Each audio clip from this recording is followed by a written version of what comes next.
I actually cannot believe the podcast that I just watched. Who remembers Ned from the Try Guys, huh? Any Ned enthusiasts? Ned Fulmer, yeah, Fulmer family, Ned Fulmer guys, where we at, huh? Well, I'm sure you recall in 2022 there was the huge scandal that went public about how he'd actually been cheating on his wife for quite a while with their producer at the Try Guys. It was a huge deal. Of course, led to the dissolving of their marriage. It basically kicked Ned off of the public sphere, and he has remained in the back rooms for the last 3 years. He has just crawled his way out of the shadow realm and surfaced with a podcast called Rock Bottom with Ned Fulmer. His first guest, his ex-wife, so he could talk directly to her about all of the cheating. It's like podcast therapy or some shit, and it actually makes me think podcasting should straight up be illegal or have like some kind of like rigorous vetting protocol in place where you need like a license to own podcasting equipment. This is fucking agonizing. It takes so much to make me turn something off that I've committed to watching. I will stomach any amount of like revolting dog shit this planet has to offer. I could watch Two Girls, One Cup 100 times back to back to back to back to back to back to back without even blinking. But this was too agonizing. I had to turn it off after 30 minutes.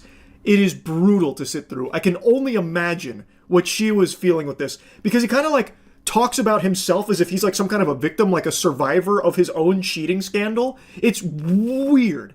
You have to see this. Strange to think that people are watching this and listening to it rather than just being in like a therapy setting. Oh, heck yeah. It's terrifying. Yeah. It's absolutely, yeah. I mean, I'm on the verge of like standing up and walking out of this room. Absolutely. Understandable. And no one on the planet would blame her if she did. I think that is a totally reasonable response. It is still so baffling to me that this even got made in the first place, to be honest. Now, Ned did give like a pre-game speech here, but I just wanted to show you that he did actually sit down with his ex-wife and have an hour-long discussion with her about him cheating and him like prodding her, poking her like, and how did you feel about that? Yeah? Wasn't good, was it? Thought not. It's so fucking weird. Hi, I'm Ned Fulmer. 3 years ago, I cheated on my wife with my producer. It became a massive public scandal that caused a lot of pain to a lot of people. I know that I represented myself as a kind of wife guy who talked about his relationship and put that out there for public consumption. Big wife guy. Ned Fulmer used to be synonymous with wife guy, I think. I don't know. I was never the biggest consumer of Try Guys content, but from what I understand, that was like a core part of his identity, like his whole personality revolving around like being the wife guy. So of course that made everything even worse for him, even though it was already extremely bad. Now, this has been pointed out by a lot of people, and I don't know if this is how he's always been, if he's just this kind of quirky, zany guy who likes vocal fry, but a lot of people mentioned, and it's very clear, he is putting on, like, an extra dollop of vocal fry. It is brutal to listen to. It sounds like out of a cartoon when a character is mocking somebody else. Yeah, I may have presented myself as a wife guy. It's so, like nails on a chalkboard. And you, as a viewer, I know that I broke your trust. One step is to publicly witness the pain of my partner, Ariel. This is a conversation with Ariel in this video. It's painful at times. It's honest, vulnerable, brutal. But why? Why do you want to broadcast you publicly witnessing the pain you have caused your ex-wife? Why wouldn't this just be a conversation had with like a professional or just between you two behind closed doors? Why do we need to be invited into this? This is him just making like a public spectacle and trying to like get back into the internet zone. So he drags his ex-wife in here to try and, like, reopen the wounds here publicly so that way he can paint it as him, like, taking the accountability, this public flogging that he's going to give himself, listening to all the pain and suffering he's caused her. And the whole podcast is him kind of, like, prodding, like, and how did my cheating make you feel? Did it make you feel bad? Yeah, I bet it. Yeah. No, I know it made you feel bad. Yeah. No, it sounds about right. It made you feel bad, right? All while he's filming it to try and milk this devastating event that she's gone through for his own personal views and his own attempt at a comeback. That's how it seems. The catchphrase, I believe, for his podcast, which you can find on his About section, sometimes the only way out is through one podcast at a time. That is the slimiest shit. Oh my god. As disappointed as we were that something so private and painful became such a public spectacle, I get why people were so outraged, and I understand that that is the reason that she can't move forward with any sort of public thing without addressing this. So this is that. This is... I'm going to have to call Dirty Barnacles on that right there. I don't buy that reasoning at all. He is literally launching a podcast off the back of his ex-wife being the first guest in it. And he's trying to paint it like he's doing this so that way she can move on because all this went public and, you know, it's taken such a huge toll and she wouldn't be able to do public things because this would get brought up from the past. So this is how we're both going to heal and move forward. Like, I completely understand that for her in particular, her having any other, like, public-facing job or something, this would be brought up. I get that. And that is very difficult, no doubt. But this does not seem like Ned Fulmer just trying to do something to help her not have to deal with something like that. I feel like this is a necessary thing. Yeah, we've kind of been just keeping our lives very private for the last 3 years. We have. And just almost hiding from the world. We've been hiding. We've been hiding from the world. And I'm not going to lie, it's been kind of great. Now, I felt I needed to include this section in here because she is saying that she believes it was also somewhat necessary to publicly discuss this finally after so long, but that the time they spent away she's felt is kind of great. But since this was a public thing, it seems like she agrees that there needed to be some kind of like public resolution to it to move on. Now, I'm going to go against the grain a little bit here. I don't think it's necessary. You do not owe strangers online an explanation to how private matters were handled. Yes, this did happen in the public eye with the scandal, blowing up and the cup runneth over on Ned's unfaithfulness, but that doesn't mean that you need to do anything further publicly just for the internet to bear witness to. But if you do feel like there is like some kind of obligation to have some kind of like public, closure to it, is this really the best way to do it? Because to me, it really feels like Ned is using this as a self-serving thing. This is the kickoff to his podcast, and this is obviously something he knew would get a lot of views. To me, it feels more like a calculated business call as opposed to something to try and help both of them like heal and move forward. Myself to strangers. It's like, oh, let's exchange Instagrams. I'm like, well, right? Here's mine, but couple of caveats. One, I have a lot more followers than you might expect. Two, all of this is pretty outdated. And three, don't Google me. Don't Google me. Don't Google me. You Just probably don't want to Google me. Get to know me first. Yeah. Oh my goodness. You don't want to be just sort of seen as the sum of your mistakes for me or the sum of your past for you. I cut a lot of this section out here, but Ariel mentioned how like making friends has been a little weird because of all of this, because they'll come into it with some kind of like preconception based on what they've seen from the public and such. And Ned immediately is like, well, actually, me too. I'm going through something similar. I'll try and make a friend, introduce myself, and they like ask for my Instagram. I'm like, whoa, bump the brakes, buddy. Instagram, I don't know about that. Whatever you do, don't Google Ned Fulmer. Definitely don't do that. You don't want to be viewed with some of your mistakes, or I guess in your case, Ariel, the sum of the past. Am I right? Yeah, we're kind of like two peas in a pod when it comes to this problem we're both experiencing. And he's like trying to like meet her in the middle there, like relate to her. But Ariel did nothing wrong. Ariel is completely a victim in all of this who is now sharing like how it has affected her, even like socially making friends. And Ned's like, oh, me too. I'm super victimized by it as well. Like, they Google Ned Fulmer, they see I fucking cheated on my wife, and they don't want to be my friend. It's so weird, right? Like, you and I were going through like the same thing on this. Am I right? Like, this is what I'm talking about, where I feel like Ned's not actually trying to like help, move forward here. It really feels like this is just his springboard for the podcast.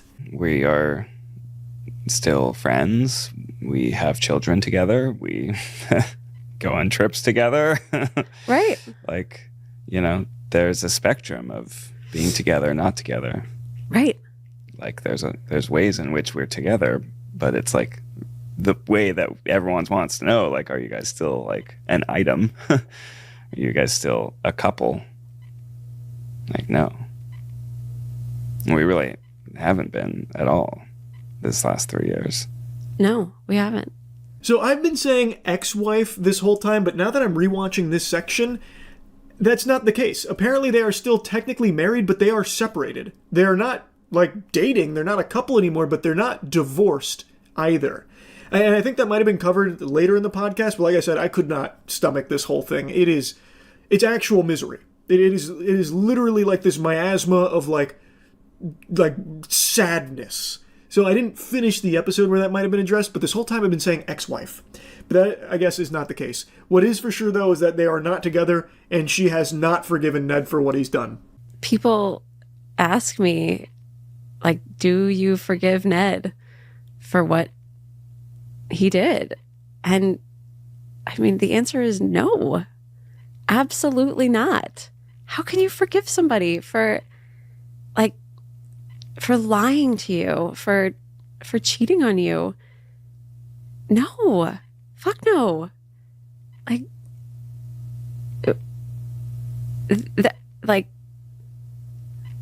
I don't even,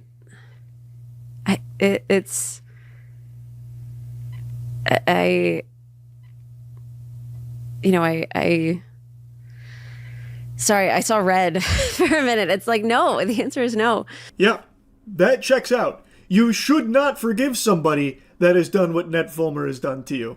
Absolutely not. And I'm really happy to see her just come down with the iron fist like, fuck no. Absolutely not. And Ned just sits there, hitting one of these. It's hard to hear you saying like, fuck no, I don't forgive you. But of course I get it. I mean, you're still, as much progress as we've had, you're still very angry. Yeah, of course I'm angry.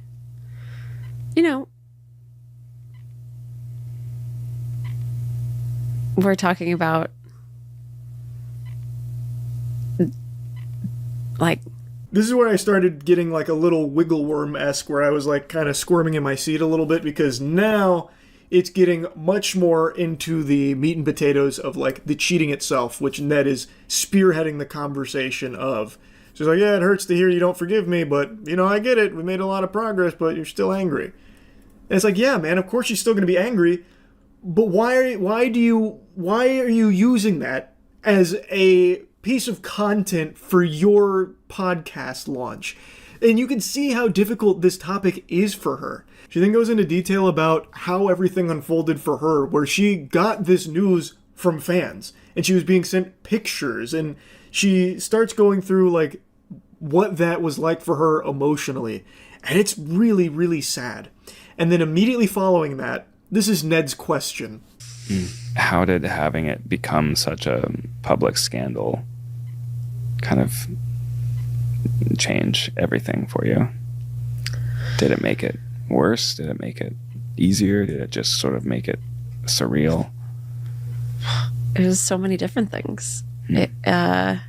His questions suck shit through a crazy straw. These questions are fucking terrible, man. Brother, what? Did it going public, I was cheating on you for a long time and then everyone found out. They were the ones that told you, by the way, not me. Did that make it like easier for you, you think? Just explain that to me a little bit, if you don't mind, about how public how public it was. What was that like being in the middle of that, if you don't mind? And then his next question, I think, is his worst one. What was that moment like when everything changed for you? Awful, obviously. What was that moment like, huh? Hey, excuse me, if you don't mind, can you walk me through exactly what it felt like when you found out that your husband, whom you have children with, has actually been cheating on you for a very long time? Can you please describe in detail what you felt when you learned that information about me? I'd love to know, if you don't mind. If that isn't the most brain-dead fucking question I've ever heard, Ned, it probably didn't feel good.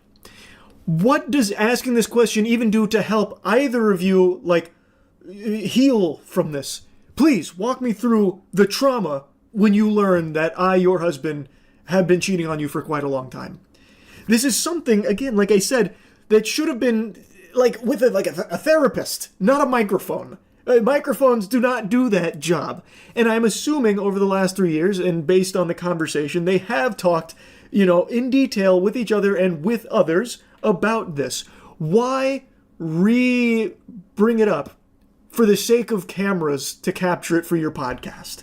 That's why I'm saying this feels like it is all truly self-serving for Ned to try and, regain some kind of audience online. I think there was a lot of sort of delusions and rationalizations that you, as the person doing that, sort of are telling yourself as to why it's not so bad, or why it's going to be okay, or why actually this talked about it in this way. And then it's like, I remember that moment, it all just kind of fell down where This one I'm going to take a little pause break for a little halftime show moment here, because he's about to get into the most painful part, and this is when I turned it off. And what I want to make a mention of here is, for some reason, Ned is the one at the helm here. He's in the driver's seat and is basically, and this is something I saw August the Duck point out as well, he is mainly talking about moments as opposed to talking about how much he himself fucked up. He is entirely to blame for this, yet he is the one that gets to steer the conversation and talk kind of broadly about it and focus on this moment. What did you feel in that moment? As opposed to letting her talk about it and letting her kind of dictate where the conversation goes and the questions and that kind of thing. It is so odd, and it does feel unfair that Ned is the one that is spearheading all of it. It doesn't make sense, given that he is the one, the cheater, that did all of this, and yet he gets to be the one in control of this conversation here that supposedly he's doing to try and help her, move forward in a public-facing environment. totally could see how devastated and just completely traumatized you were. And then it was just oh, everything changed for me as well. I'm oh no, this is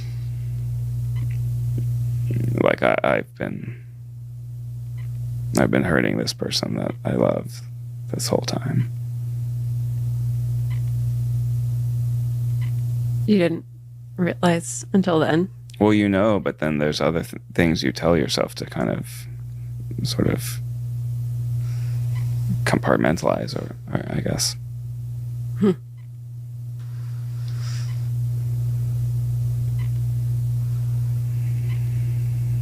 Interesting. Oh, wow. Like I said, it is a tough watch. And like I said, Ned really does feel like he talks about these excuses and how he's compartmentalizing and lying to himself, deluding himself, that kind of thing. It almost feels like he's giving himself these little weaselly ways in which that, he even as he calls it a scandal, whereas she says directly your affair is another thing. He talks about it as a scandal as opposed to how badly he himself fucked up making this decision consciously. And now he's talking about it was never realized, with all the ways I was lying to myself, that I was actually hurting the person that I love. And she calls that out, saying you didn't realize that? You didn't realize at any point that, maybe what you were doing would be really hurtful and really devastating? He's no, I just with the way you compartmentalize and, and It's brutal. It is absolutely brutal to sit through. It's sort of a, it's like a addictive cycle, kind of feeling really guilty and ashamed, and then telling yourself the ways in which it's, kind of just lying to yourself, and then, yeah.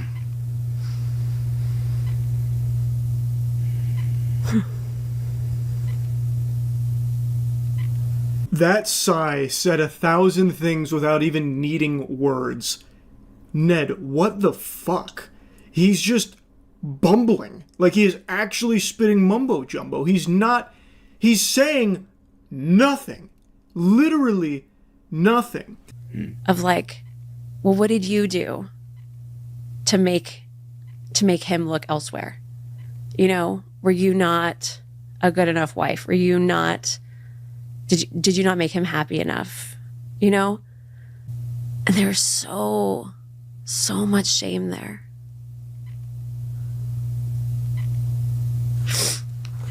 And I'm so tired of holding that. I'm so tired of holding it.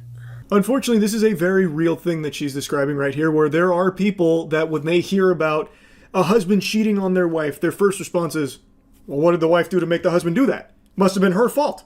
What, this harlot? What, she must have done something wrong. Must have been some kind of harpy over there. No, surely it was the wife's fault that Ned Fulmer would go elsewhere to find a suitable woman worthy of his benevolent being. And she's talking about how much that has weighed on her. And she then directly asks him, how does it make you feel hearing this? That you did this to me. You have basically, put this hex on me in some people's eyes that will not go away. How does it make you feel to hear that? I don't think it's fair that as a society you're put in that position. It's certainly not true. And no, it's not something that I imagined as I was doing that. I think none of it was. If you really let it sink in just how much you're hurting your partner and how devastating it is, how could you do that? It's still very difficult now, even 3 years later, to see you in pain as you're talking about that, because there's nothing I can do to change the past or to help. This right here sums up the Ned attitude for this. This is a very manipulative answer, in my opinion. She is giving a very real account of something that she now has had put upon her because of Ned. Even outside of the devastation to the marriage, there are people that will look at her a certain way because of what he has done. And she is now saying, how do you feel about that? Is that something you've considered? And Ned, instead of even addressing yes, I did this to you, I recognize I did this to you, he instead says, I feel really bad that unfortunately society does this. Ned, you did this to her. Yes, it is sad that society will do that. But whether or not you want to acknowledge it doesn't change the reality that it does happen, and it is something she has to live with now as a result of your actions. He softly tiptoes around it, instead focusing more on the problem that society has with this perception that they'll put on people. I'm so sorry you're going through that, honey. What a shame. This is what I'm saying. He kind of cushions his cheating. For instance, he mainly refers to it as a scandal. Ariel's not afraid to say your affair and what you did, but when Ned's talking about it, it's oh, I was lying to myself, with this scandal, this scandalous stuff, that kind of thing. He really likes that nomenclature. It just feels like he is very much trying to soften it a bit. So I just don't buy from his side that this was supposed to try and help Ariel in some way. I don't get that feeling from him. And far be it from me to question how Ariel wants to move forward from all of this. If she does feel this is the best way of doing it, then I would then ask, why did Ned take over most of the conversation? Maybe it changes towards the end of the podcast, I'm not really sure, but for the 38-ish minutes or whatever that I watched before just tapping out, it was all Ned that would lead these talks and control it. He would just try and poke a, like, how did you feel when I cheated? So that way she would talk about how awful it was, and he'd just sit there nodding his head. But it was always him taking the discussion where he wanted it to go. And every step of the way, I really got the feeling that Ned was playing just how awful what he did was. This was an awful thing to sit through. Like, it truly was fucking brutal. And I just had to share a little of this with you. That's really about it. See ya. A little while back, I made a video on the most emotional podcast I'd ever seen. It was two dudes sitting on a couch with their silver tongues flexing about how much they love women. And me being a man, it was starting to get me pretty wet. It was something very special. And in particular, there was one super specimen that stood out named Garrett. And this guy is more emotional than the characters in Inside Out. It was a riveting conversation about having sex with women on their period and how much Garrett loves and is excited by the idea of period sex, believing that the pussy blood has divinity to it, and how there can even create a soul tie. Of course, that's where we saw the birth of one of the most profound sentences ever spoken. If I can't get my sword a little bloody, I'm not a good knight. Of course, talking about his wiener and period coitus. Now, this was a riveting conversation that opened my third eye, that awakened my Sharingan, really. And I'm ashamed to admit it, but I never checked in on Garrett's solo content until today. And I feel I've grown as a person having experienced this, so I want to share it with all of you. Hey, some guy texted you. He wants to know if you'll follow him back. I'll block him if you want. You don't need to block him, love. I trust you. He's a new guy at work. I know. Pardon me, love. I was perusing your mobile device as I like to do daily, and I noticed you received a text message from ex-Gushing-Gilfried69 asking if you'd follow him back. Care to explain? Oh, I know he's just some new guy from work, because I'm always watching you. I've bugged your phone. I've tapped the lines. I know he's just a new guy from work. Do you intend on following him back? But what I do need you to know is that I'm infatuated. I'm obsessed. And I'm captivated by you. I want every ounce of your soul to blend with mine. I was getting very strong Ed Gein vibes. I was half expecting him to bring up like a meat cleaver as he was going for like her skin to wear it as a suit. And then like start crawling across the counter to get to her. He does these performances that are supposed to be sexy, trying to make women swoon over him, and it's pretty clear from the podcast as well that that's his whole brand, where he's like the Casanova. It's like he was written by 50 Shades of Grey itself. Not even the author, but the product 50 Shades of Grey wrote him. It's so concerning. Like, this isn't good to be obsessed. And like this transition from, hey, this guy wants to know if you'll follow him back, to, I need you to know I'm obsessed. I can't stop having wet dreams just even picturing your face. The way that you look at me penetrates my soul to the deepest core, and it wants me to be inside of you like a baby in the womb. I'm gonna crawl in there until you birth me, a 30-year-old man, so I can feel the umbilical cord reconnect to my tummy through you. Like, it's just weird. Like, it's not, like, I don't know how that's sexy. It's just, it's odd. Because I'm beyond selfish. When it comes to your love, I want to use every breath I have left on this earth, getting as close as I can to having you all to myself. I won't lie. I'm a tad bit jealous over that text. I like to imagine that the person he's talking to has only gone on one date with him. Like, buddy, calm down. We went to Chili's once. Like, it's not that serious. I think I'm just gonna leave. Meanwhile, he's like getting on top of her like it's about to be some kind of jump scare in a horror movie. He's on all fours here. I feel like there's only one way to get over it. And which way is that? By giving you all of me for the remainder of this life. Then give it. Put your head back. Relax. Oh, Garrett, that's my butthole. Oh, you naughty dog. You dirty rat. Like, what the fuck is this, man? I was very jealous over this text that asked for a follow back. Follow for follow. Made me really upset. There's only one way I'm going to get over it. By marrying you. I'm giving you all of my life, and every breath I ever take will be in your name, milady. Now lean your head back. I'm hungry. Are you okay? That guy over there won't stop looking at you. Baby, it's okay. Have me. I know that you're mine, love.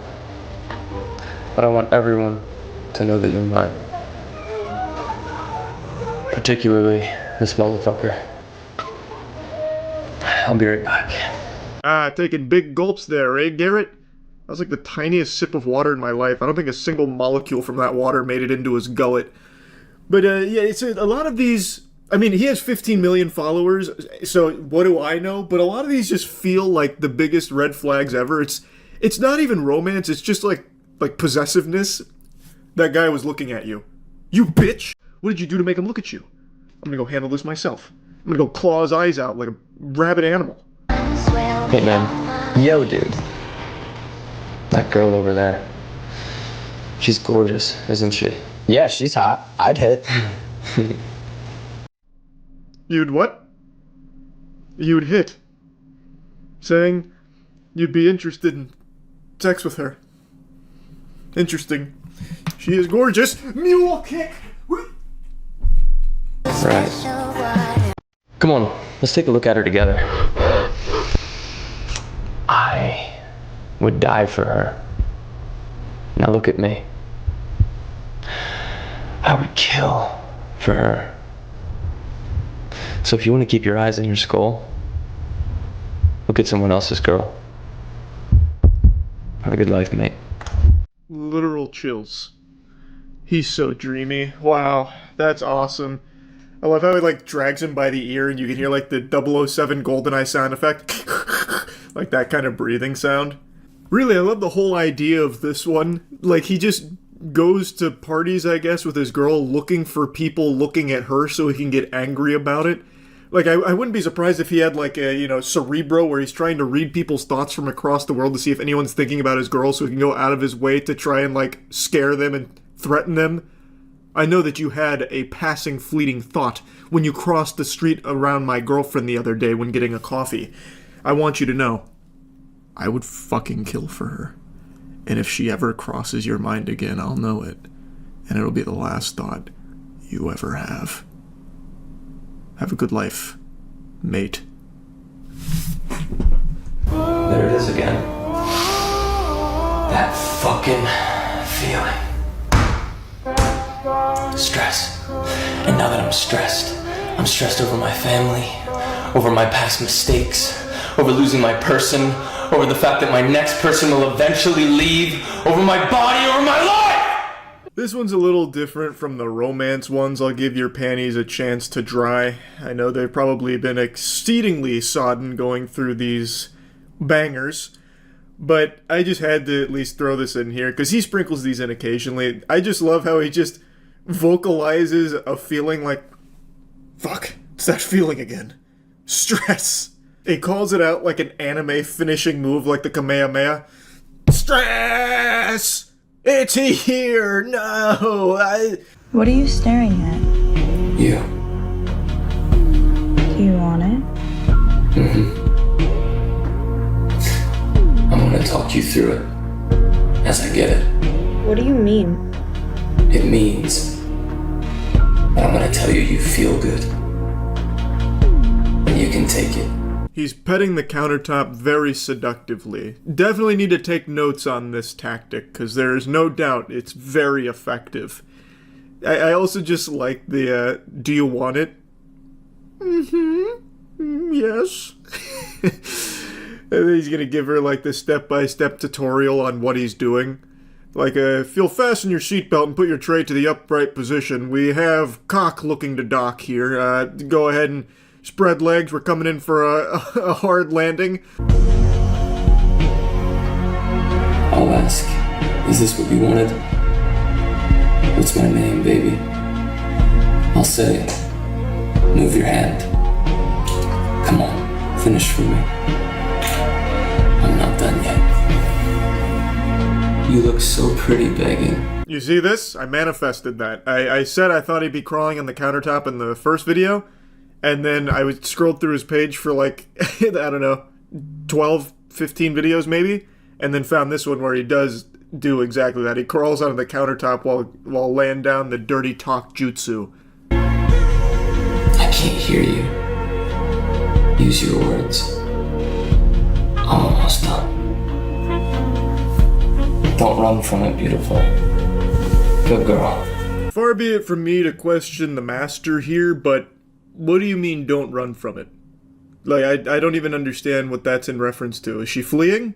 I don't know how we go from what's my name, baby, to don't run from it, beautiful. Like, I just don't know. I can't really make heads or tails of what that even means, to be honest. Is she running away from the orgasm? She's pumping the brakes on it. She doesn't want that to happen? I just don't really get it. Also, that's impossible. How could you not orgasm with Garrett in the room? Even just saying his name. That's like the brown note, but instead of poop, it's orgasms. You say his name and then just immediate orgasm. Just like that, princess. Get closer. When we're finished, I'm gonna hold you and whisper in your ear that my heart is yours for the rest of my life. So please, don't ever give it back to me. Don't give me mine back either. What a love story. Powerful stuff. They say if you put a condom on your bathroom sink and then say Garrett's name 3 times into the mirror, he'll show up and eat your pussy. This is good stuff, man. I'm upset that it took me this long to take the plunge into this very stimulating romantic content. So, yeah. Hopefully you learned something from this. That's about it. So, yeah. I love podcasts now. I just watched one of the most emotional and most important episodes of a podcast I've ever seen. And we've got to go over this together. I hope you're ready to get in touch with your emotions, because this one, you're going to need a box of tissues nearby for. What's one thing that you love as a man in the bedroom that you think is kind of falling off today, that you think more men should be into, more guys should be doing? Oral sex. Eating pussy. Amen. Our champion has arrived. Shout it louder for those in the back row. But not just the act of it. Yeah. The entire performance. You should literally treat eating fucking labia, pons, clitoris, every piece, even inner thigh, as this like orchestral event. I agree, man. I don't. Ah, yes, just like the great artists that came before us, you must treat eating pussy like Mozart treated his symphonies. You're the conductor, and that flesh in front of you is your instruments. So slam her thighs together like they're cymbals and fucking tongue punch that pussy like it's the percussions. An orchestral performance is amazing. So I watched this whole episode, and this guy tries his best to be some kind of emotionally deep and profound intellectual throughout it. So as he's talking about eating pussy, it almost sounds like an ASPCA commercial where he's making it like so heart-wrenching, like it's weighing on him heavily, like taxing his psyche, thinking about all of the pussy gone uneaten. So he's like, I half expected him to be pitching a tent there with the way he was getting into it. Like I felt like he was starting to get hard. Girls tell me that they'll say, yeah, my ex would go down on me, but be no more than 15 seconds until he would just come up and then start inserting into me. It's like, okay, well, you're not going to get anything done in 15 seconds. I'm sorry. I don't care how good you are. You're not. Yeah. Things take time, especially when you're working with such a beautifully intricately designed, like, I love it. Oh yeah, you can see the butterflies get in his tummy as he gets the joy of talking so passionately about something he clearly loves so much. Vagina. Oh yeah, he's getting like the chills going over it. It feels like he's just pretending. It's so over the top, it just feels forced and fake. It honestly just seems like he's making an audition tape to find a girlfriend in the comment section on TikTok.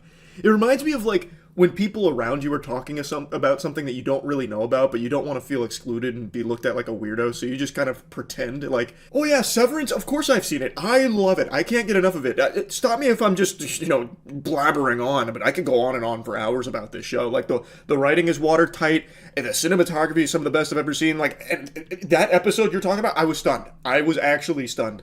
Meanwhile, I haven't started Severance yet. Before the podcast started, I was ready with that question because Garrett was looking in the mirror over there and he was going, you know what I miss? I miss eating pussy. And I was like, save it for the podcast. I do. So that's why he got so into it. Like, I could feel my eyes dilate saying that too, because... Slow down, Robert Frost. What do you mean you can feel your eyes dilate? He's trying to be poetic and shit, but it just comes across so silly. Brother, you have a problem. Before going on a podcast, he just stops and looks in the mirror to cry about how much he misses eating pussy. I think of all my maidens out there, the miladies that aren't having their box eaten by me, and I can't help but cry thinking about it. But they're not tears of sadness.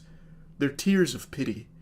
I feel bad for all these women that don't sit on my face. Peter knows I've been celibate for way too long now. I'm doing good. Thank God, I was worried you weren't being strong about this. It sounds like you're doing really well, breaking down in front of a mirror, lamenting that you're not having a buffet of pussy.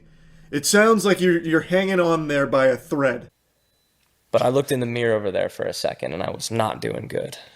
Because I saw my eyes. And right when I saw my eyes, all I saw was just the act of... I see it again. Yeah. But the act of eating... pussy. Oh my God, it's so sad. It really is. Like, he's being a real trooper here. He's being so brave about it. Like, this is up there with, Vietnam flashbacks. You can see the PTSD. So he just catches a glimpse of his eyes in the mirror, and then the world stands still. And all he can think about, all he can picture in his head playing over and over like a movie on repeat, is the pussy he once ate, but does no longer.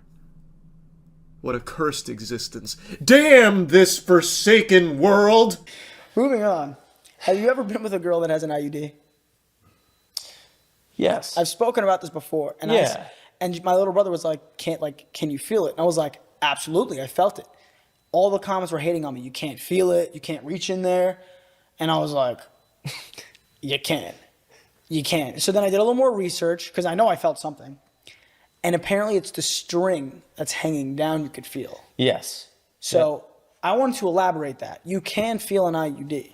It's just the string that's kind of hanging down a little bit low. As he was going through this exhilarating tale, I thought it was going in such a different direction where, So the comments were clowning on me for my IUD take, so I did a little more research, and turns out they were right. I wasn't feeling the IUD. Instead, what I felt, I realized, was Garrett's penis coming in through her butt and our tips touched in the middle. Like, I thought that's where it was going with the way Garrett was reacting to it. That's the man really in touch with pussy eating and, like, his emotional chakras. That's Garrett. But it hurts. It feels like a hard metal you're hitting. It's not very comfortable. I find it pleasing in some shape or form, only because it's just... An IUD you find pleasing? Well, not pleasing, but it's a nice little surprise at the end, At the end? What the fuck are you talking about? We're about 30 minutes deep into the podcast here, and now even the host, Peter, is starting to get, like, a little concerned and on edge. Like, Garrett, what the fuck? Like, he just outright calls him out on it. Because this has been his aura the entire show, where it just feels like he is trying to cater every single response to trying to make women go, ah. And he's just saying things that are just weird. So he'll just be like flicking the water bottle top. Sat on a banana. Changed my life forever. I find serenity in having G-spot manipulations conducted by unlicensed chiropractors. Did you know that? It's because it allows me to find more peace within myself. Because I found, through walking this path of celibacy, a path not many would dare walk, but me being Garrett, the bravest man on this planet, I walk it while thinking of pussy day and night. And while the rain crashes upon my glowing skin, I think to myself, what's next? Where do we go from here? Where do we come from? What happens after we die? And these thoughts wash over me like a toilet bowl flushing a morning shit. And that's when I realize I miss pussy. I miss it so much because I just love it so much. The intricate design. Oh, it's just divine. Yeah, it is. There I go. Thinking about pussy again. It's just such a beautiful thing. Yeah. IUDs. No, you're right, Peter. You can feel them, and it's just such a special surprise inside the cereal box, you know what I mean? Oh, yeah, I use my spoon, penis, and I go in there and I'm scooping out the IUD. I'm scooping it out. It's just so good. It's just so good. It's so good. Wait, For another day. do you know what an IUD is? Or are you just saying shit? I'm just saying shit. Yeah. Wait, do you not know what an IUD is? There's no way you just went along with this conversation. No, I know. No, I do know what it is. What is it? It's a fucking contraceptive that's up inside. Okay, so why'd you just say it's a surprise at the end? The end of the tunnel. Like, everything's going great, and then you just get a surprise. Just for being there. Okay. Garrett, you're overheating right now. Tell those neurons to slow down because they are cooking too much. Like, you're not looking like a desirable mate. Like, your wife isn't in the comment section right now leaving her phone number. Right now, you're looking like a fool. You wouldn't, I think I've asked you this, would you ever not sleep with a girl if she was on her period? Ever not sleep with Yeah, her? like, would you not sleep with a girl just because she's on her period? Like, would you be like, No, I wait. would never react like that. How would you react? I'd be excited about the situation, actually. Pretty normal response. Oh, you're on your period? Yeah! It's go time! I love that he's like almost offended, like, no! I would absolutely not react with disgust. In fact, I would be elated. Like, I am at my most jubilant when she is on her period. I see that, and I can't stop smiling. It's the most special thing in the world, actually. I've always been excited. Why would you be excited? Because I feel that specifically a woman's like perineal blood coming from Perineal, dude, what? from that area. Is that a word? Yeah, perineal is just the area right here. Okay. For all of us. So the blood coming from the cervix. Yeah. I truthfully believe that it has some divinity to it. I believe that it has healing I agree with components that. to it. I agree with that. And not only Science also agrees with that. You remember the whole fountain of youth thing? Well, they found it inside some pussy. You see, the blood coming from the cervix, as Garrett is describing here, it is not only has divinity, it legitimately can act as a panacea, curing pretty much anything under the sun. You need only be an alpha in touch with his emotions like Garrett. Like, you need to be excited by the sight of it, and you should be, because it's a magic elixir, that blood.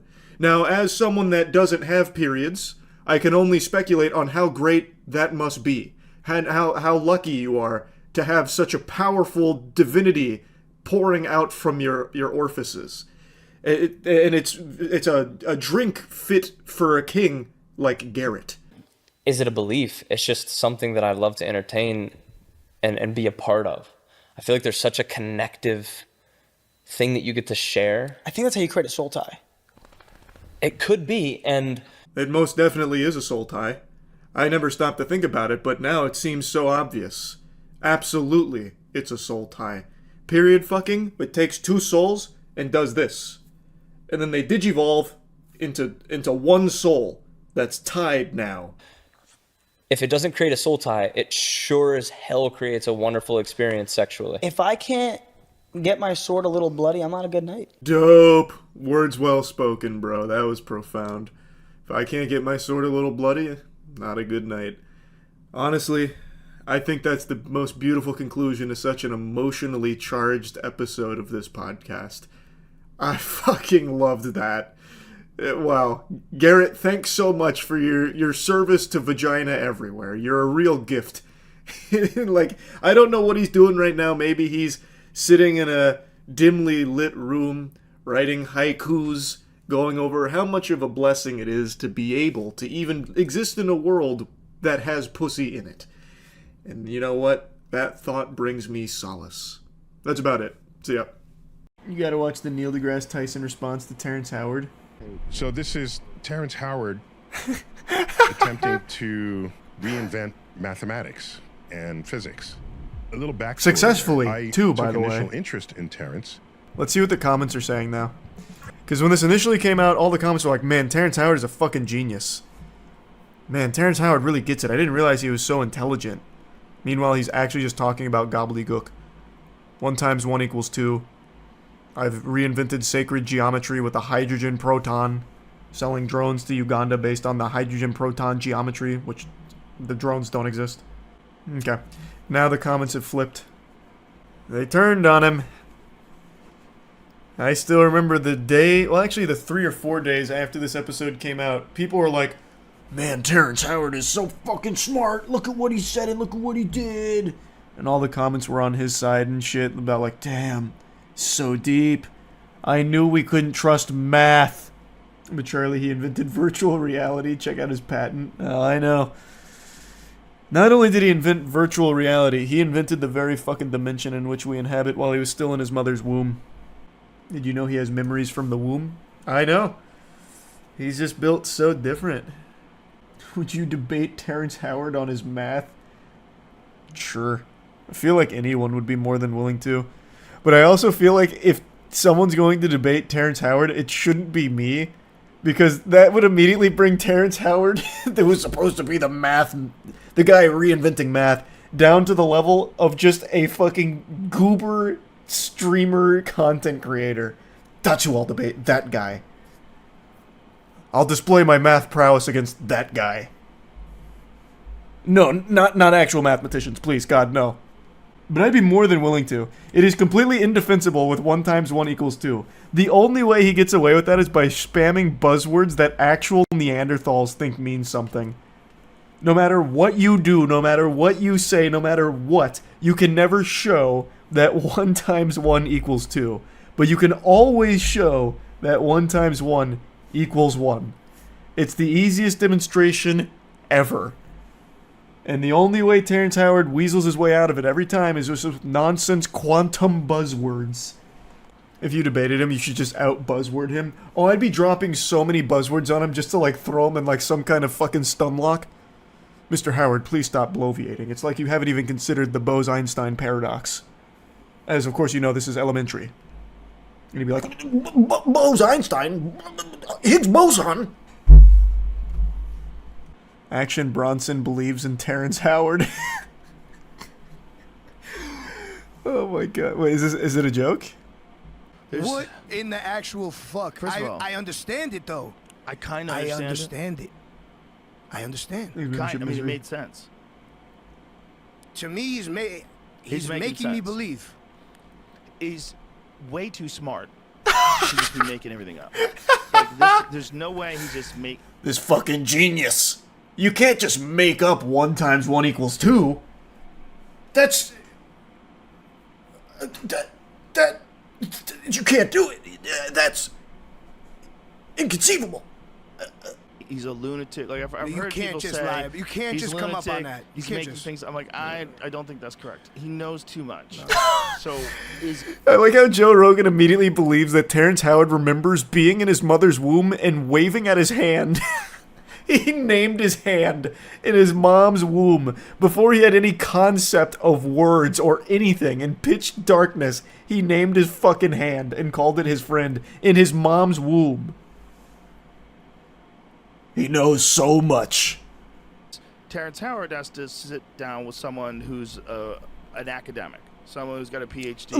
Like Joe Rogan or Action Bronson.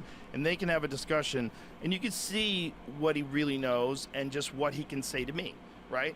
To me, it all makes sense, but I'm a moron. No, you're not. Super true. Super true. A physicist, someone who actually can understand what these computations mean and what he's trying to say about 1 plus 1. Oh, you're asking hard questions, OMG. By 1 That's multiplication now. No it's mathematics. Scary. Everything is bullshit. I believe that. Brother, what you're talking into is the result of mathematics, Action Bronson. It's all bullshit. Math's not real. I wasn't good in algebra. Shit. I see it more in a linear way, not a linear way, a different way than him, like more similarly to him. Right. Well, I would imagine wrong that then.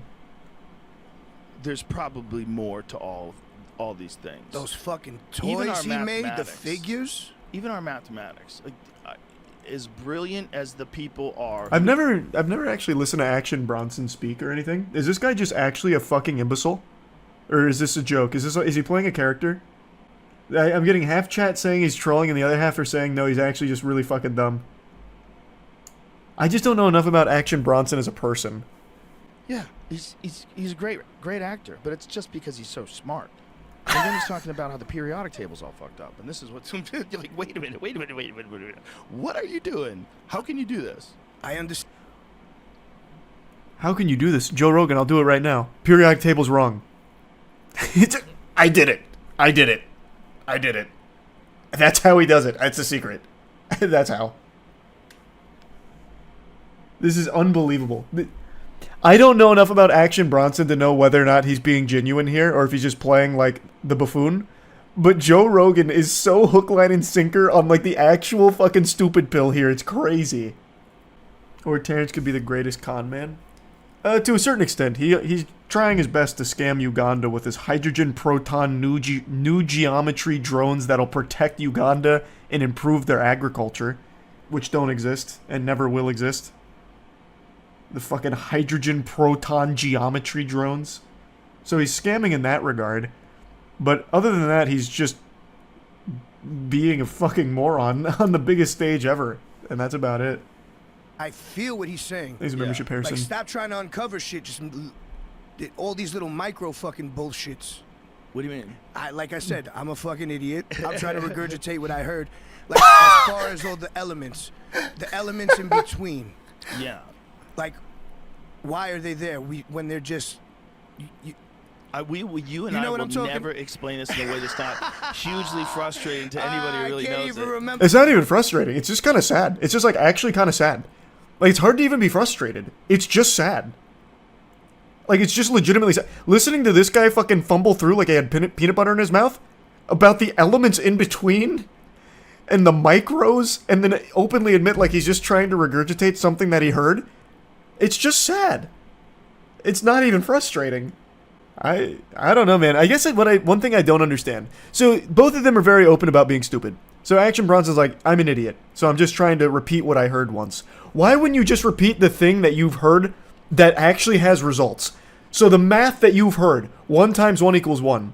Why wouldn't that be what you repeat when you are literally the product of that math? You would have died way before you hit this age if math was never to this level. You would have died of some kind of infection.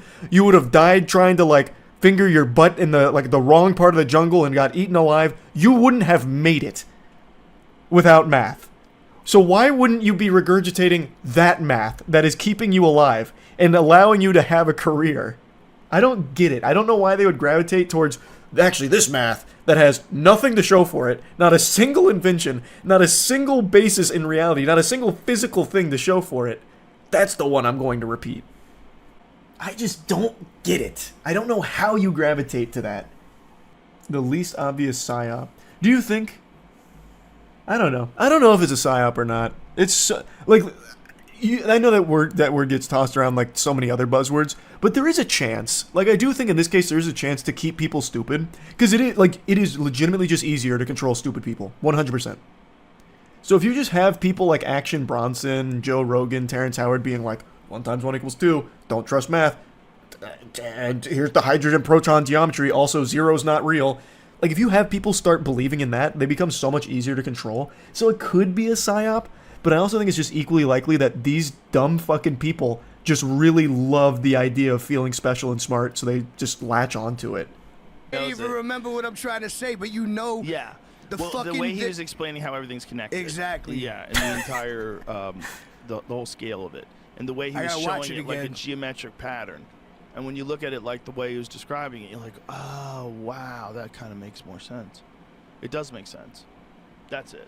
I mean, it just looks beautiful. Oh, that's dope art. I need to know if this... Okay, here. Then I know what we need to do. I've figured it out. I see. How about we start making math and science super fucking hype? So instead of this lame-ass picture here, put it on a pair of titties. I guarantee Joe Rogan and Action Bronson's fucking eyes would pop out of their skull like a Tom and Jerry cartoon going awooga if they saw real math and science, but it was on like boobies. Maybe that's all we need. The math gave me a boner, so it must be true. I think we're onto something. I actually think we're onto something. I think that could be the key. That's what we've been missing this whole time. It's like a very specific thing they did to them. Yeah, but And it revealed the yin yang. That's what it looks it's like. quantum intent. Action Bronson, what does the yin yang mean to you? What do you think that it revealed the yin yang? What do you think those words mean? What happens when you get 3 of the most uninteresting, out of their prime frat dudes in a room? They make a podcast, and like all other alpha podcasts, they focus on shitting on women. But this time, the unique selling point of this alpha podcast is all 3 of them rolled a 0 in the charisma stat. Between the 3 of them, they can very rarely form a complete sentence. It's like a game of fucking Mad Libs because they can't help but keep interrupting each other, and the one time they brought on a female guest, I think she maybe got 3 words out before they kept like dogpiling on every single breath she took. It is an outstanding disaster of insecurity. It's also adorable how hard they all try to appear as like this peak sigma alpha masculine specimen. This is a podcast I'm sure none of you have heard of. I only found it because a YouTuber named Chad recently made a great video on it, and I knew I had to dive into it and watch more of their content.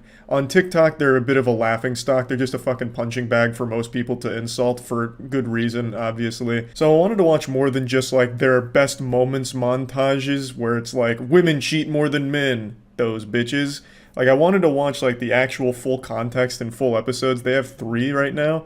But it was so hard to watch them because every time they try and speak, it's like a kid who gets called on in middle school to stand up and read in front of the class and they're nervous. They just drone on and on, getting lost in their own sauce, forgetting what they were even talking about. They just keep fumbling over words and they just keep placing new filler words in there and it makes no fucking sense. It's like, I have no mouth and I must scream some dumb shit, but they just can't do it. Let me show you. Yeah, plus like too, when you're in that bracket of fucking really financial, I'm not, but one day I will be, when I'm in that bracket of like being fucking rich as fuck. Right. I feel like, especially like, I don't know, like a lot of dudes get played for their fucking money. It's like, yeah, a lot. And they look like fucking fools. Because after a while too, money can only get you so far with getting pussy and shit. Well, it depends. At the end, and it's true, and like they'll be like, "Oh, fuck him, I'm tired of him." The fucking housewife. That bitch was plotting. He was plotting from the jump. You know what's funny? Because I was that's like, her personal need. Yeah, right. Which I don't understand. That's what I'm saying. So Yeah, like, fuck that. why are you gonna use my money that I fucking made to do something? Yeah. If you want money, you ask for it, and I'll gladly give it to you. Yeah, Because I don't want if you sneaking money out we're the day. financially fucking way better off than most. Yeah, yeah. But yeah, just don't like fucking. Yeah, I fucking agree. But like, This was from the timeless classic Women Cheat More Than Men, their biggest episode and a real hit. I couldn't watch the whole thing because this is the whole thing. Stretch this kind of conversation across an hour and 15 minutes. It's impossible to sit through. It literally sounds like someone skipping through dialogue options in like a Fallout game. It sounds like you're just listening to William Shakespeare in Old English and none of it's making sense. I want to know what your boyfriend brings to the table, or what you expect him to bring to the table. Or even any man. Not like, we don't have to like focus on your guy. But just any what does a guy have to do? Respectful. Okay. So looks don't play a role in the first part. There you go. Just let her go. Yeah, let it go. Relax, buddy. Let it go. This was a really big moment for the podcast. They really went out of their comfort zone and brought a girl into the boys' club in order to get deeper insight into females. Unfortunately, she wasn't able to really speak that much because the crew didn't really like when she'd talk. So like right away they just ask, what do you want in a guy? And she says respectful. The fucking room goes silent and one dude's like, so looks don't matter then, huh? Like, you get so deeply offended off rip. All 3 of their minds were blown. She said respectful, and one guy just, his whole soul is crushed. Like, what about looks, huh? What about looks? Are you lying to me, you crazy fucking harpy, huh? You come onto my podcast, you old battle axe, and you're spreading fibs? No, respectful doesn't exist. Not even a real word, not a thing. Looks, that's all that matters. That's what I've read on the forums. Don't fucking lie to me again on my own show. I say, if my wife lets herself go after I have kids with her, if I'm going to tell her once, if you don't get your shit together, I still want to be sexually attracted to my wife, my spouse. But if you Even can't girlfriends. do that, girlfriend too, if you can't do that, I'm out. All three of them are pretty dumb, but this guy right here is like the superstar imbecile. Every time he says something, it's the dumbest shit. He was the guy that immediately got offended when the girl mentioned the word respectful. It was like a fucking vampire getting hit with sunlight when he heard that. He just started like melting and like in pain. All he cares about is looks and pussy, from what I gather. That's his whole personality. And anything that challenges his belief that looks are the only thing that matter in the world, he takes great offense to. So this video they disabled comments on because they were getting clowned on ruthlessly. And, you know, very un-alpha-like to be a coward and disable your comments. They're keeping the video up, and apparently they had a response to it, which they took down because they also kept getting clowned on with that. Can't confirm because I can't find it. Yeah, his whole point is super goofy. So my wife has kids with me, and then she stops getting hotter, and I don't find her hot anymore, and that's her fault. I give her one chance. If she doesn't fix herself, I'm out. Aging is cringe. So when my wife hits 40, I'm leaving her ass, and I'm going back to dating 18 and 19-year-olds. I mentally checked out of my last relationship for so long. But I don't want to say you broke up. Yeah. But another point. Goes the fucking show. Another point. No, another but doesn't point. say anything. No, it's not like anything bad. But No, it's no, like not after you. everything Hold on, I've I'm been gonna let you through. finish your point. And I'll let you finish your point. Guys at home watching, if you're fucking, once you'll know when your girl's mentally checked out, and when she's mentally checked out, she will entertain any dude. I'm not saying you. There's always exceptions to the rule. I'm saying they'll entertain dudes. They'll fucking even cheat on. They don't give a fuck because once when their mind's gone, the vagina still could be there. But once when the mind's gone, the heart's gone, they are done. There's no coming back from that. So like, you know. Oh my god. He's absolutely right! Oh! He just blew the case wide open. I fucking love that this dude immediately interrupts her for the millionth time just to make like an absolute nonsense point. The vagina might still be there, but the heart's gone. The soul went to hell, and now she's cheating on you there. Right? And the Avengers music, oh, it just sounds so good. It's like he's making the most profound speech of all time. Like, hey, shut the fuck up real quick, lady. I know I asked you this question, but now I'm talking. Cue the orchestra. Hey, cheating and pussy. What's up with that? I genuinely just can't wrap my head around this whole crew here. I don't even know what he's thinking is going on right now.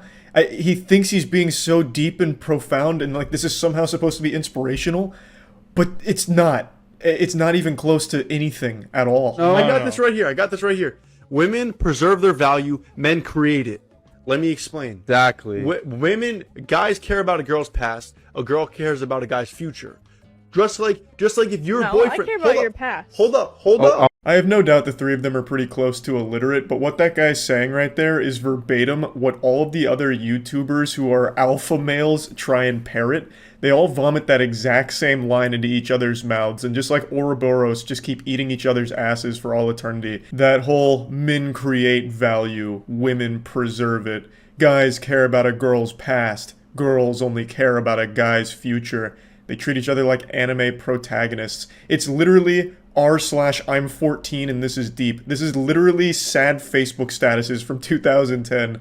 It's very clear that this guy in particular was very deep into the whole pickup artist community or whatever, because this shit is the exact verbatim shit that they all said in their seminars. I've watched a lot of those on YouTube nights on stream because they're really fun to laugh at. And to a certain extent, I do feel bad for this guy because he got fed this so much that now he's adopted it as a truth and the cycle just continues. Hot topic. Very hot. Girls cheat more than guys. Oh, fuck yeah. Girls cheat more than motherfucking dudes. I was waiting to say that, bro. Period. They're sneaky. It's my personal mentality because I'm better than everybody. Yeah. I'm not an NFL player. I haven't been to the moon. I'm still better than you. That's how you gotta become. You gotta think you're the best before you are the best. Yeah. Right. Yeah, everybody. That's my personal mentality. Yeah, he's not an NFL player. He's not a doctor. Hasn't been to the moon. Hasn't had a meaningful relationship. Hasn't been able to read an entire chapter from a Harry Potter book. But you know what? He has a podcast, so he is better than you, pussy. I feel like if I was an employee at the Best Buy they bought the Blue Yetis at, I would be overcome with guilt if I ever found this podcast and recognized them. I'd be like, fuck, I could have stopped this from happening.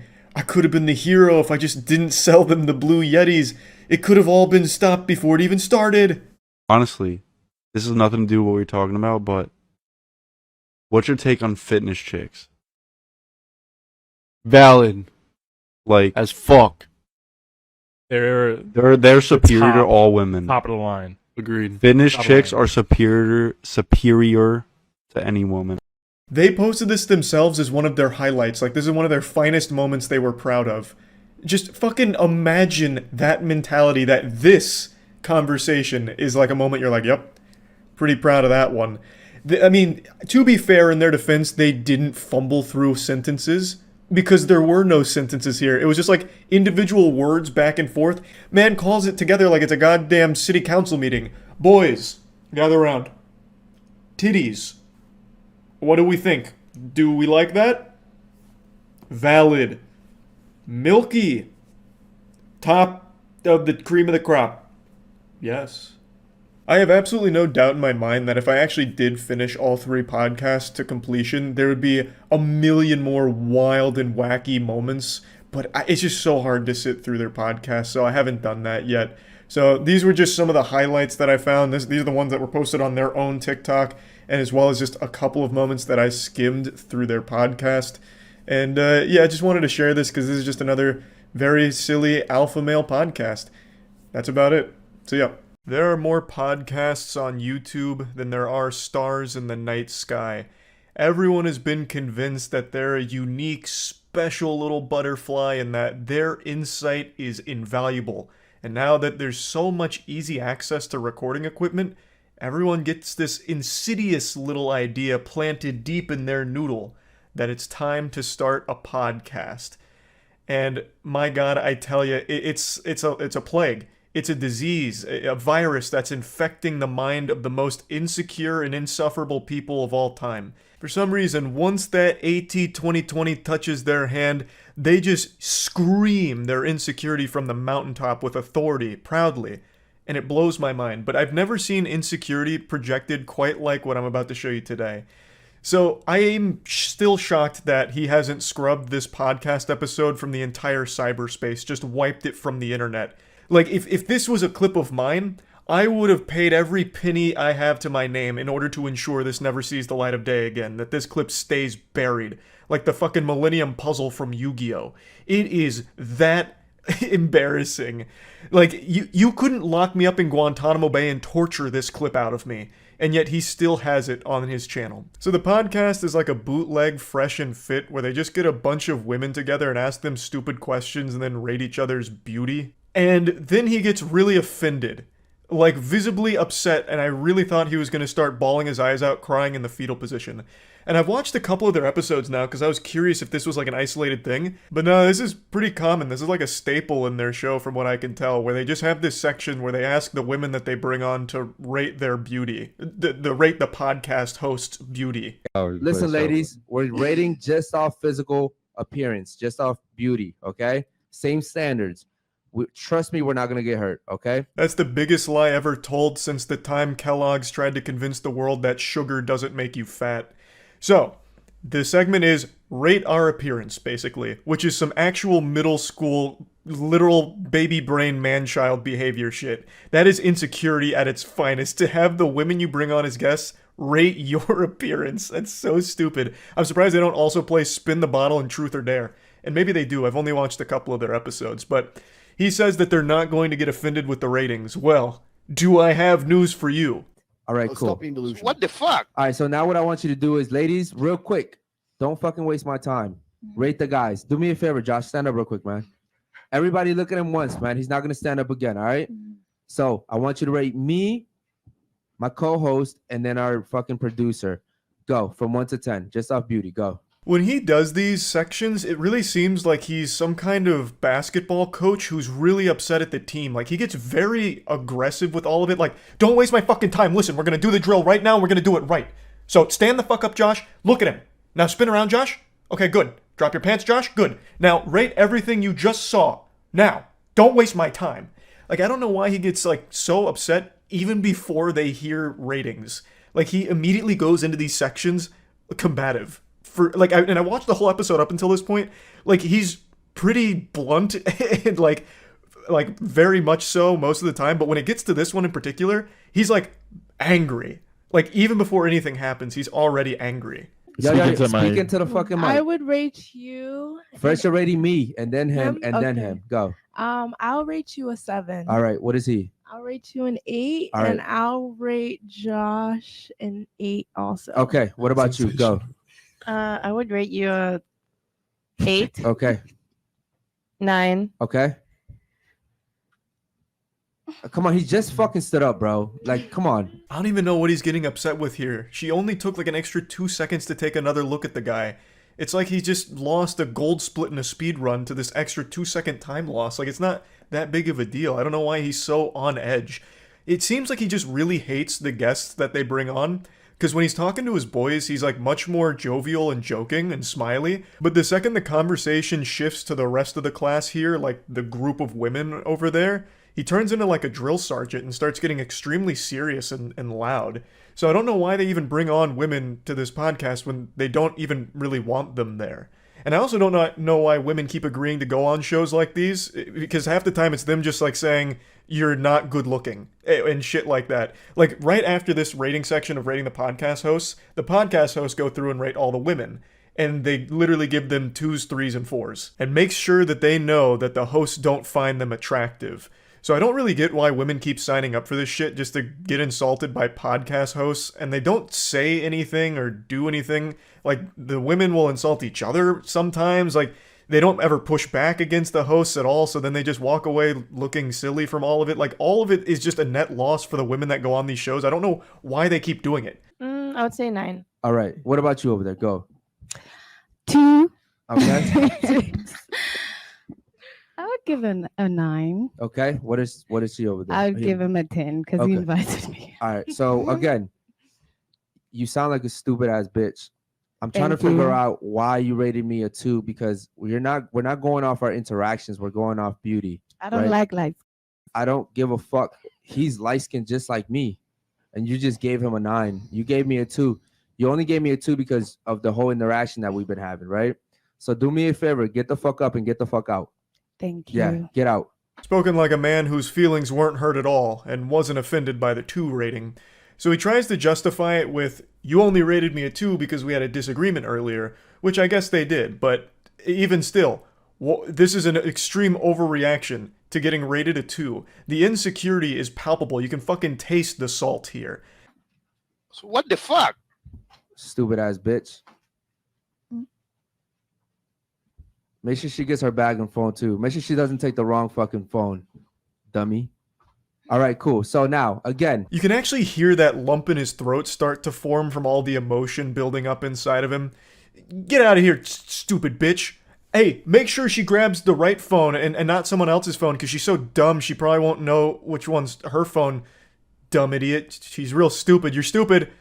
I'm a 2. No, you're a 2. Unsurprisingly, this turned their own community against them for the episode. A lot of the chat messages pop up on screen, so you're just seeing things popping up saying like, damn, just because she gave you a 2, what the fuck? Or something like this where it's like, thought you wanted your show to last. Like, come on, man. It's because it's ridiculous. It's very clear temper tantrum over getting a 2.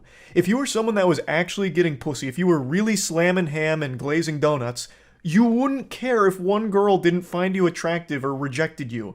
You wouldn't care. You would laugh it off like a normal person. So one girl gives you a 2 and it shatters your whole ego and you publicly melt down about it?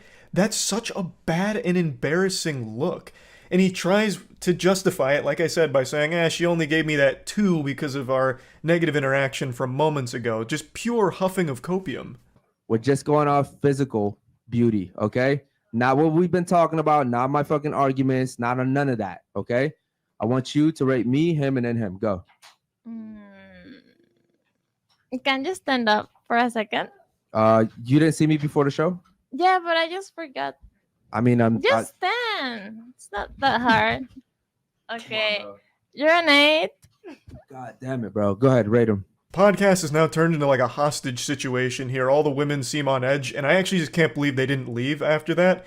Like, again, I don't understand why women keep signing up for this shit. Like, no one seems to be having any fun there. The hosts especially don't seem to be having any fun. This guy's co-host seems miserable, but he does liven up it a little bit when he gets to rate the other women and gives them like 3s, 4s, and 5s and all that. But it's just so awkward and weird. The only explanation that I can come up with, the only rational way of explaining this, is that the reason women are signing up for this show or shows like it is because they're being paid for their time. So it's like an hourly wage just to go there and be insulted or bouncing stupid questions off of. That's the only thing that almost makes sense. Like, so they just come on here to play a game of grade my friend's appearance for 2.5 hours or whatever. I mean, really, someone summed up the situation really nicely in the comments. They said, podcast is called Unfiltered, yet kicks a girl out for her opinion. And that is just such a nice, concise way of breaking it down and the silliness of all of it. Again, I watched a couple episodes just to try and get like an understanding of the content. There's nothing there. Everyone seems miserable most of the time, or they bounce the dumbest questions around. They always just do a grade our appearance thing, which who wants to listen or watch that? Like, I as a viewer, let's say that I was a huge fan of this podcast. Why would I want to keep seeing what women say about my podcast hosts? Like, why would I care? There's nothing there. There's no entertainment there, especially when one of them's super insecure about all of it, who's going to freak out if he doesn't get a 9. It just doesn't make any sense to me. So yeah, just wanted to talk about it a little bit. That's it. See ya.